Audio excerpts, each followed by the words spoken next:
hindi na kita makilala. Yung batang inalagaan ko, yung pinagluluto ko ng pagkain, siya na ngayon yung kumukuha ng ultimo bigas na isasaing.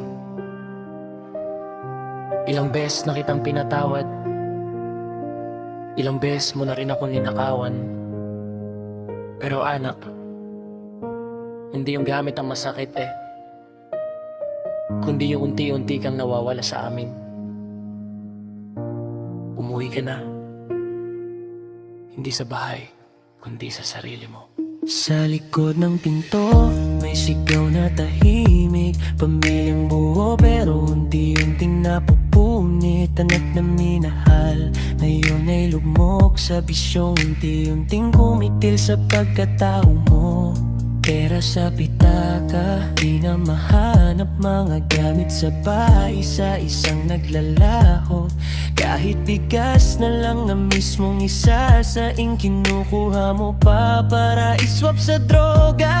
Lola mo umiiyak, di ka magawang talikuran kahit pa ulit-ulit mo na siyang sinasaktan. Cellphone na hinablot, kwintas na pinitas, bahay na pinasok sa labas, sigak at walang kinatatakutan. Pero sarili mo mismo, hindi mo malabanan.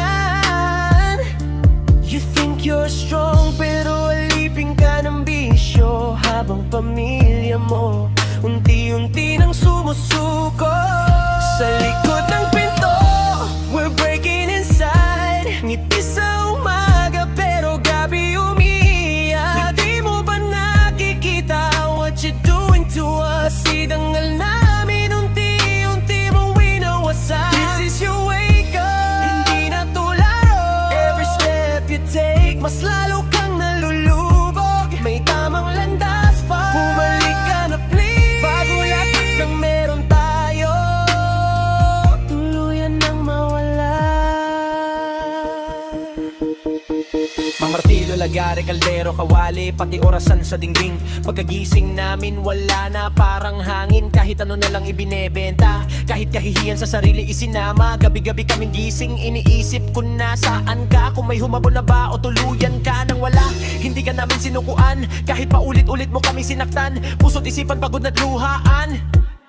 Anak, hindi pa huli ang lahat. Iwaksi mo ang lumipas at harapin ang kasalukuyang realidad. Andito lang kami, suportado ang bago mong bukas. Kahit humantong sa masalimuot na